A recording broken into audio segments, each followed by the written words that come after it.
नमस्कार, हर हर महादेव। आज का वीडियो आपके लिए महाशिवरात्रि के पावन पर्व की कुछ जरूरी बातों के साथ जुड़ा हुआ है। मेरे जीवन से भी इस पावन पर्व से जुड़ी हुई कुछ बातें आज मैं आपके साथ शेयर करने वाली हूँ। आप सब जैसा कि जानते हैं कि 11 मार्च 2021 को ये महाशिवरात्रि का पावन पर्व है।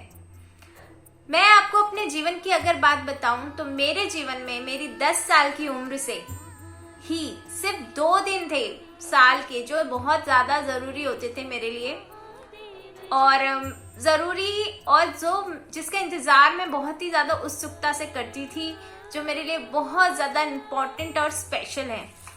पहला तो महाशिवरात्रि और दूसरा मेरा खुद का जन्मदिन। अब मेरे जीवन में फिर से 2 ही इम्पोर्टेंट डेज हैं पूरे साल में, एक महाशिवरात्रि और एक शिवाय का बर्थडे।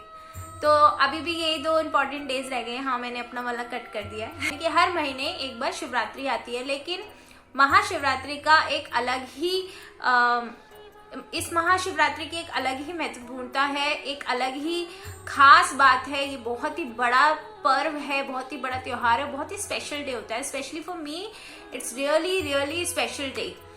तो सबसे पहले तो मैं आपको बता दूं कि कोई भी दुख है, कोई भी तकलीफ है, कोई भी टेंशन है लाइफ में, तो इस दिन आप पूजा जरूर करिए, ठीक है। व्रत रखना भी जरूरी होता है, लेकिन आप अपनी शरीर की क्षमता के अनुसार, अगर आपका शरीर, आपकी बॉडी आपको अलाउ करती है फास्ट रखना, व्रत रखना, तो जरूर व्रत रखें। और जहां तक मैं व्रत की बात कहूंगी, सब अपने अपने हिसाब से रखते हैं, सब अपनी अपनी प्रेफरेंस के हिसाब से रखते हैं कि उनको क्या सूट करता है। लाइक कोई तो इस व्रत को फलाहारी रखता है, यानी कि कुट्टू का आटा और आलू ये सब खाया जाता है, जिसमें फलाहारी व्रत कहते हैं उसे। कोई अनाजी भी रखता है जिसके अंदर शाम को वो नॉर्मल रोटी, जो कि गेहूं के आटे की रोटी और सब्जी खा लेते हैं व्रत जब खोलते हैं। और कोई इसे निर्जला रखता है, जैसा कि मैं रखती आई हूँ, तो उसमें हम पानी भी नहीं पीते हैं 24 आवर्स तक। तो ये निर्जला व्रत होता है। आप अपने अनुसार, अपनी श्रद्धा, अपनी क्षमता दोनों के अनुसार व्रत को रख सकते हैं। पूजा का बहुत ही ज्यादा इसमें इम्पोर्टेंट रोल होता है इस दिन, जो कि सुबह में आप जाके रुद्र अभिषेक करते हैं, यानी कि आप जाते हैं मंदिर या फिर आपके घर में अगर शिवलिंग की स्थापना है तो आप घर में पूजा कर सकते हैं और रुद्र अभिषेक करते हैं।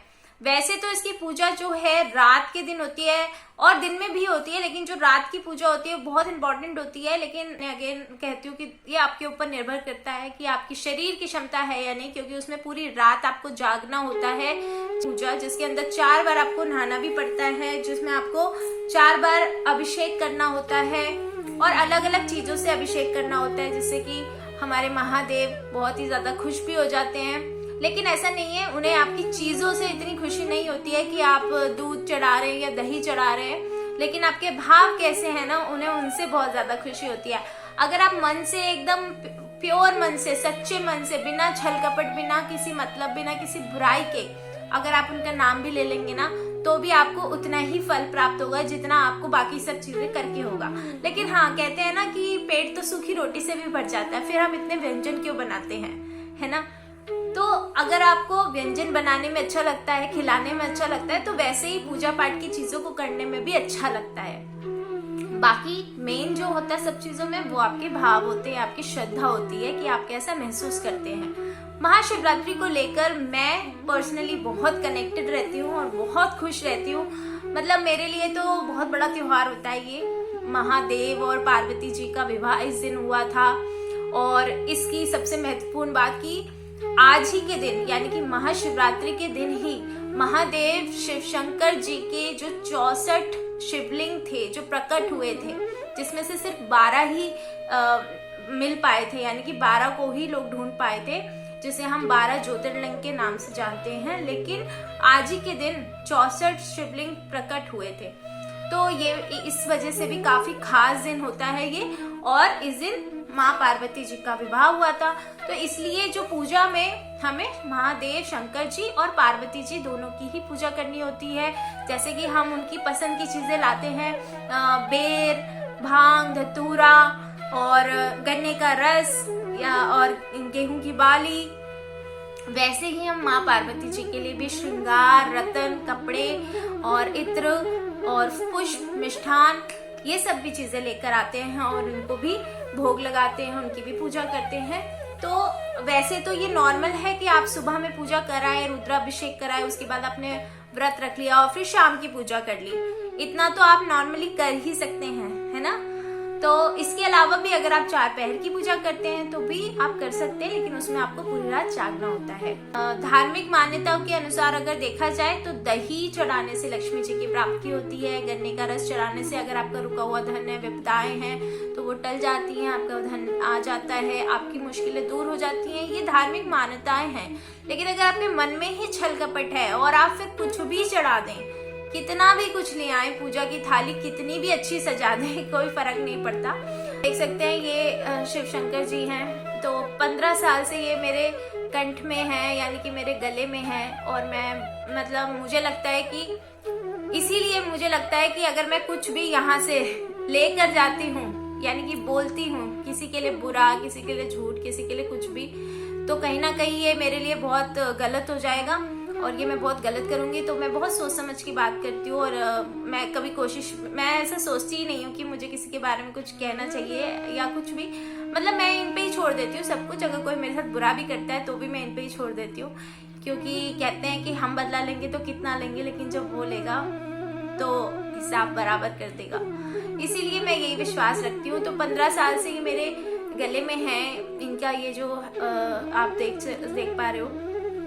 और ये जब से हैं तो मैं आपको बताती हूँ, जैसे मैंने कहा मैं अपने से जुड़ी भी अब आपसे बात बताऊंगी। तो ये जब से मेरे गले में, तब से मैं मौन व्रत रखती आती हूँ। महाशिवरात्रि पर, महाशिवरात्रि के दिन मैं मौन व्रत रखती हूँ। जी आप सही सुन रहे हैं, मौन व्रत मतलब कि 24 घंटे के लिए मैं कुछ भी नहीं बोलती हूँ, कुछ भी नहीं कहती हूँ, कोई आवाज मेरे मुंह से नहीं आती है।